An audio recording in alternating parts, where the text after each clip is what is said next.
Hi, everyone.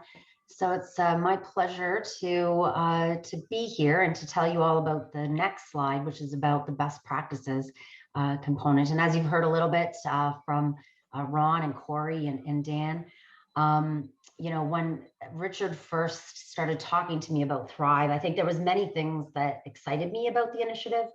But what really sold me was when he said that he and Lori had envisioned Thrive being based on best practices and being evidence-driven. And somebody who works in health, and likely some of you on the line also share this, you'll know that best practices is the foundation of healthcare. And it's because decades of work shows that this model is what translates to best health and to people living longer. And that shows that it works. And of course, it can be expanded into other areas besides the areas of health. Best practices, for healthcare, it's obviously a model that's been adapted nationally and internationally. But for best practices for a group like Thrive, it isn't a one size fits all. It's really about identifying a method or a model to identify and solve problems with the goal of gathering evidence and knowledge to drive your next steps forward into action. And so some of the things that Thrive, and while it's still developing and growing, I think one of the things by assembling some directors that have sort of niche areas of expertise, really one of the things that I would tell you is that I know nothing about real estate. I know nothing about business. So we're all non-experts outside of our area, and it takes many people coming together and working together. And that's what the collective is about also. Just the directors alone don't have all the expertise. We're non-experts on most things.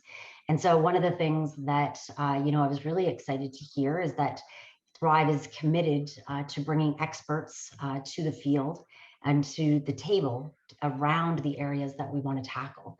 And so really bringing in pragmatic experts, people who have a track record in their field that are well respected nationally and internationally to move us forward.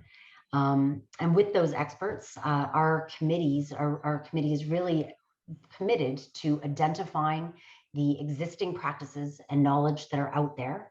And you could have experts like me who are used to data-driven peer review, bringing peer-reviewed papers and looking at repeatability of practice. But it also takes, some of the expertise of business experts who are really well-versed on outcome-driven practice and rapid adoption of best practices and what's going to be the best cost methods that you could use. We're also cognizant of, not all data is quantitative data, but also qualitative data. The value of lived experience, really that can still be gathered and analyzed in a methodical approach, but it's also important types of data. Also, data that shapes societies needs to represent all people. And so you need people that really think about not just one group, all groups. And so, I know some people, you think about that, and even sort of this for the people model.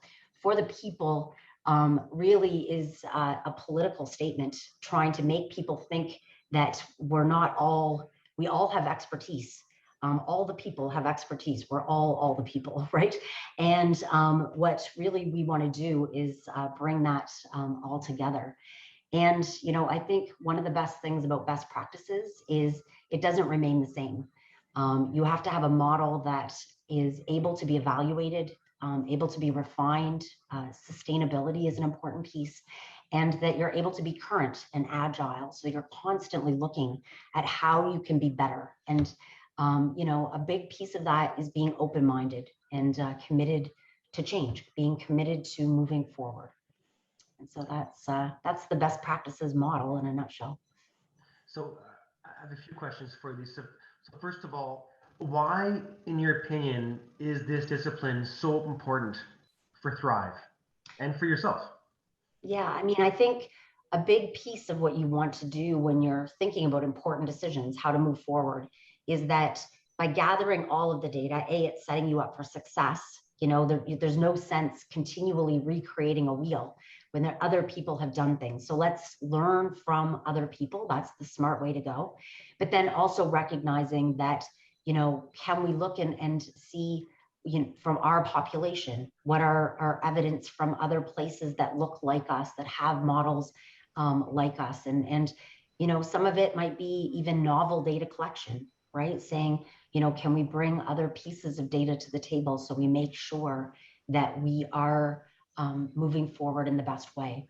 But it's also about, by having a method, it allows you to gather information quickly and make decisions and say, let's have metrics that are going to allow us to evaluate how we move forward and be able to move forward. You don't want to get stuck in a cycle where you're just gathering and gathering data, but not actually making it actionable so that you're going to move forward.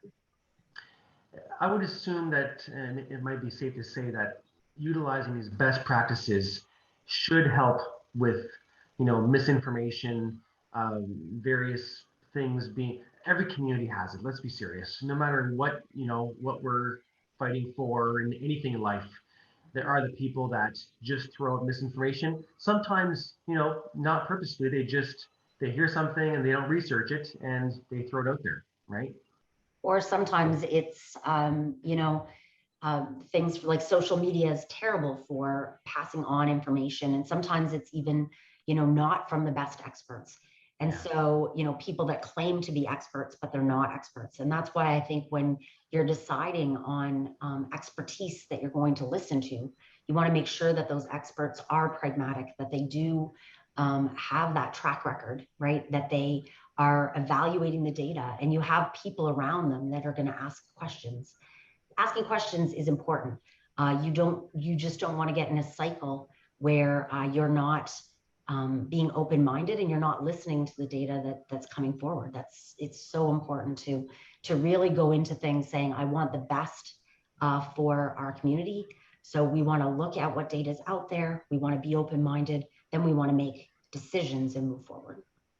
One last question for you, Lisa, before I let you off the hook here. But of these best practices, do any of them stand out to you? Like, are any of them, something you want to focus on a little bit more? I think they're all important as a package because they all feed off each other. And I think that's another reason to have a group of people working together, because different people bring sort of a focus. I would be maybe more the peer review data person, but there's going to be people that have different expertise and different strengths. And so bringing everybody to the table helps to make sure that your model is working as effectively as it can. Awesome.